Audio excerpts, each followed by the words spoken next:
My sister-in-law locked me in a closet during my baby shower while I was pregnant. I passed out and almost lost my baby. But when my mother-in-law discovered the truth, she cut off her $50,000 fertility treatments, and now she's divorced and broke. I'm 28 years old. I've been married to Tyler for 3 years, and 6 months ago, I gave birth to the most beautiful baby girl in the world. But the story of how I got here is something I still struggle to process because it involves my sister-in-law Monica literally trying to kill me and my daughter when I was still pregnant. I know that sounds extreme, but when you finish reading this, you'll understand why I use those exact words, because what she did to me wasn't a simple mistake or a prank that got out of hand, like she tried to justify it afterwards. Let's start from the beginning, I guess. Tyler and I met in college. We got married super young compared to most of our friends, like at 25. And from day one, his family welcomed me well. Or so I thought. His sister Monica is 30 years old. She's been married to Kevin for 5 years, and there was always like a weird tension between us that I never fully understood. It wasn't anything obvious, more like small comments here and there. Like when we bought our first used car, she said something like, "Oh, how nice. We had one like that years ago." Or when Tyler got a promotion at work, she mentioned that Kevin was considering opening his own business because working for others has a limit. Things like that. Subtle but constant. And I always let them slide because I thought maybe it was insecurity on her part, or just her way of being. The thing is that Monica and Kevin had been trying to have kids for like 2 years, and I knew they were doing fertility treatments because Dorothy, my mother-in-law, had mentioned it to us a couple of times.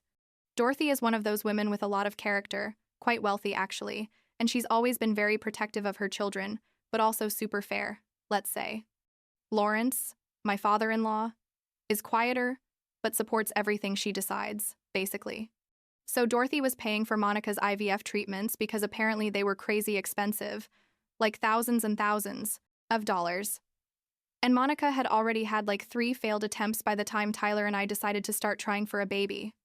We weren't in a rush, honestly, but we didn't want to wait much longer either because I always wanted to be a young mom, and Tyler was on the same page.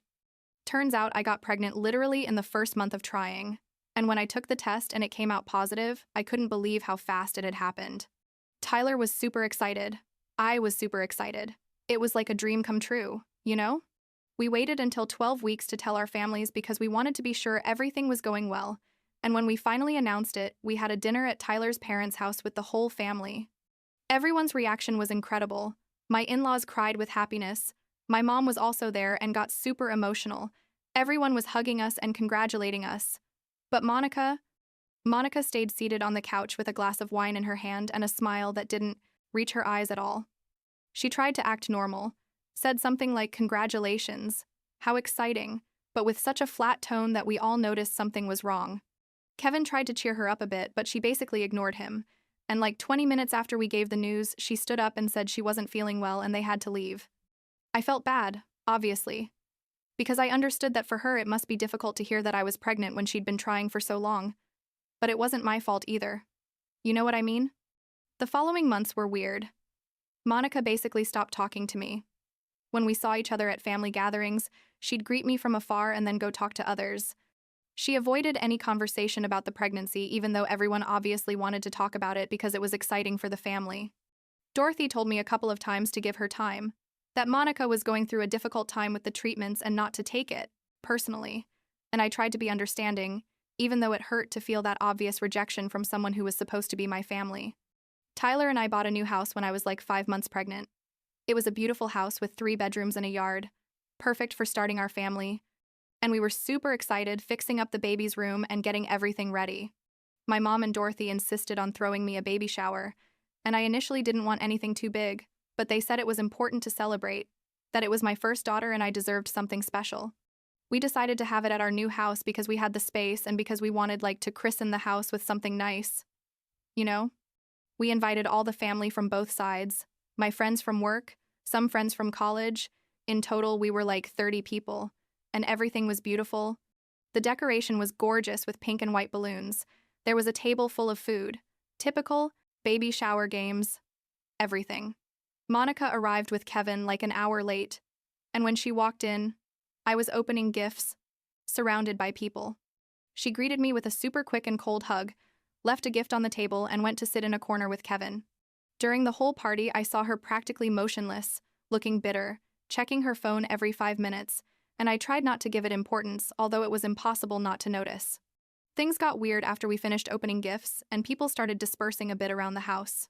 I was in the living room chatting with my friends Catherine and Victoria when Monica approached me, which surprised me because she'd been avoiding me for months, and she asked me if we could talk in private for a moment.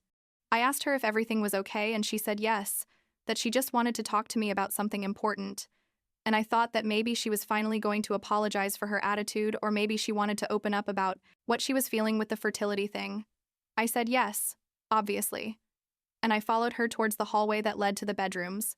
We walked to the end of the hallway, where the laundry room was, and a large closet we used to store cleaning supplies, vacuum cleaner, those things. Monica stopped there, and I stood next to her waiting for her to start talking, but instead, she opened the closet door and said, "Can you reach that box up there for me?" Pointing inside. I leaned in because it was dark and I couldn't see any box. And when I turned to tell her I didn't see anything, she pushed me with both hands on my back and I fell inside the closet. I hit my knee on something, and before I could react, I heard the door close and the lock turning. Everything happened in literally 3 seconds, and I was left there in total darkness trying to process what had just happened. I started touching the door and yelling, "Monica, what are you doing? Open the door." But there was no response. I tried to turn the handle from inside, but it was completely blocked, and then I started to feel the panic rising because I have severe claustrophobia since I was a kid.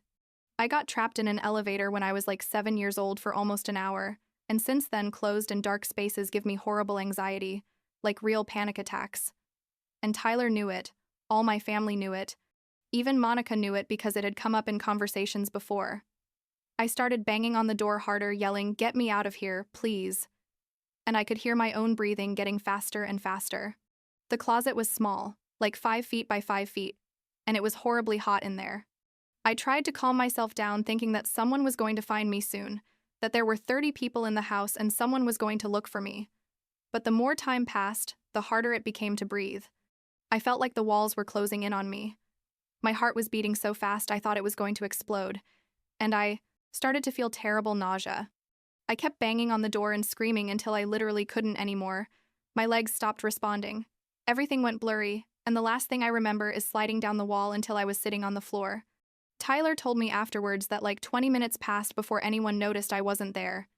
He had been outside in the yard showing some uncles the patio, and when he came back to the house, he asked about me.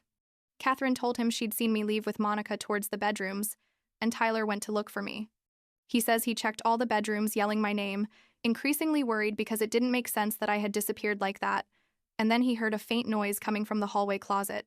He opened the door and found me unconscious on the floor, pale, not responding, and he totally panicked.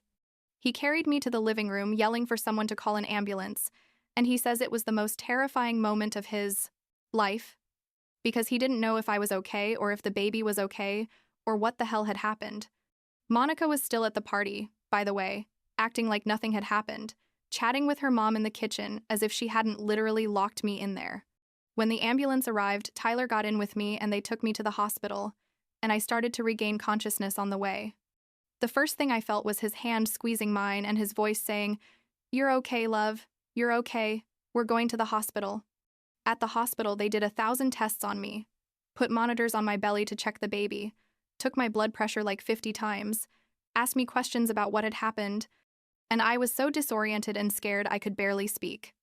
Tyler explained to them where he'd found me, and the doctors said I'd had a severe panic attack that had caused me to faint, plus the dehydration and stress had been dangerous for the baby.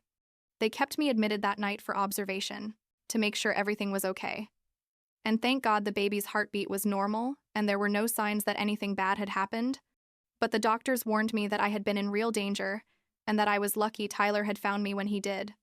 That night in the hospital, Tyler asked me exactly what had happened, and I told him everything, from Monica asking me to talk in private to the moment she pushed me into the closet and locked me in there.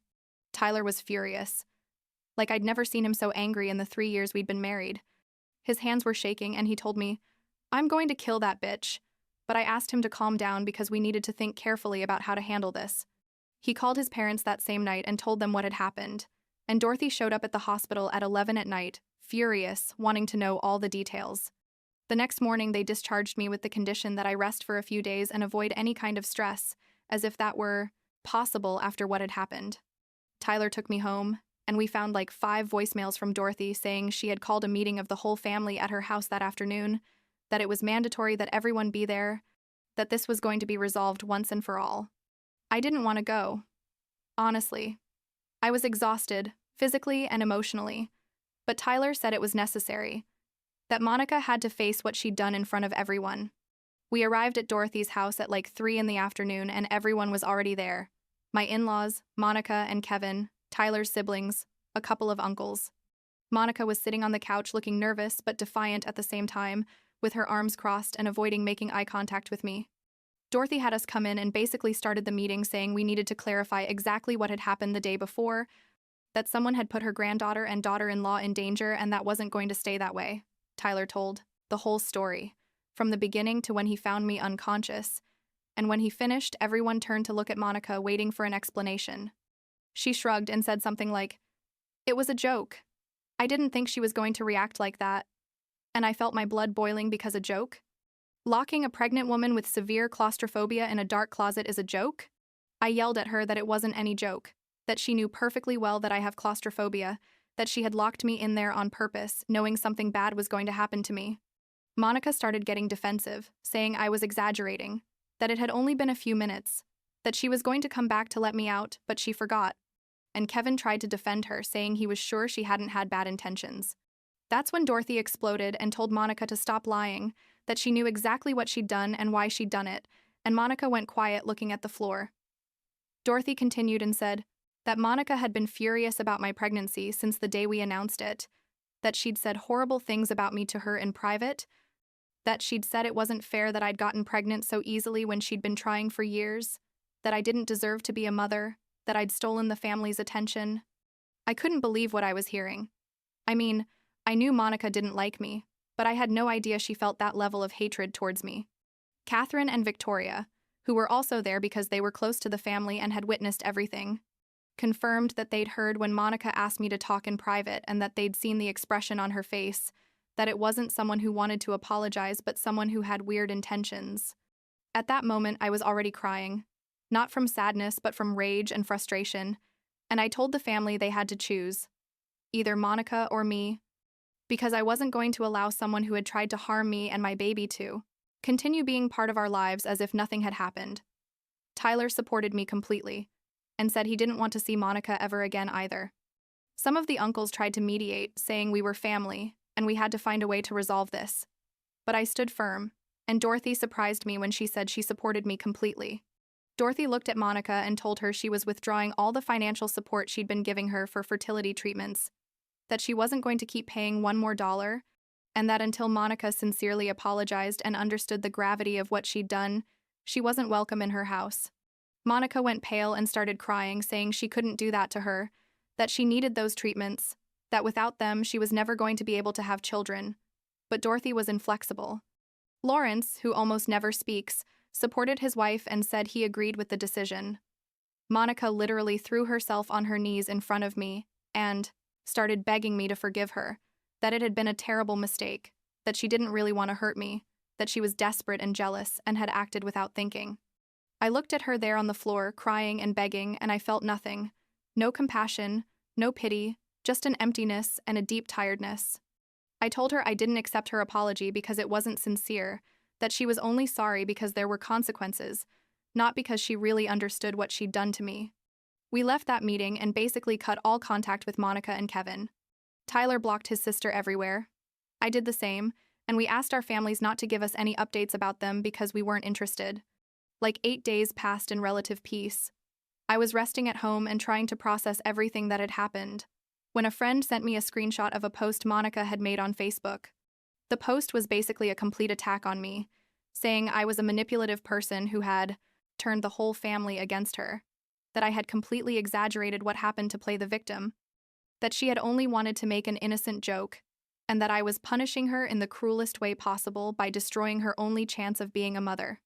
It had like 100 comments from people who didn't know the full story, supporting her and saying horrible things about me, that I was envious, that I was jealous of Monica, that I was a bad person for keeping her away from her family. Tyler wanted to respond publicly and tell the truth, but I told him it wasn't worth it. That the people who mattered knew what really happened, and that we weren't going to get into that game. Instead, several family members who saw the post commented defending me and putting Monica in her place, and eventually she ended up deleting the post because it was backfiring on her.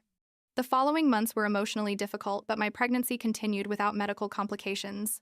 Thank God. Dorothy and Lawrence became my main support along with Tyler. They came to visit me constantly. They helped me with the final preparations for the baby. They were super excited about the arrival of their granddaughter.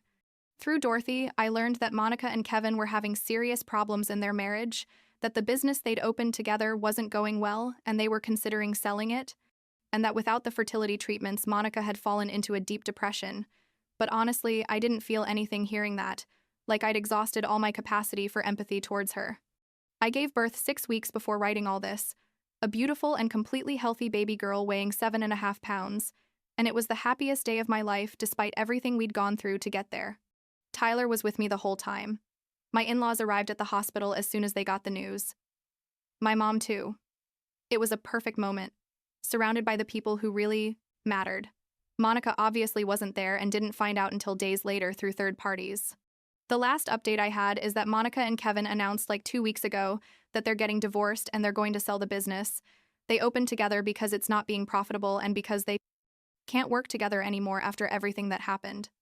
Dorothy told me that Monica had tried to contact her several times asking to talk, but that she's standing firm in her position that there won't be any kind of relationship until Monica demonstrates with actions, not just words, that she really understands what she did and that she's worked on herself to change. I'm at home now with my baby. Tyler has been an incredible dad from the first second, and we try to focus on our new life as a family and not on all the drama we left behind.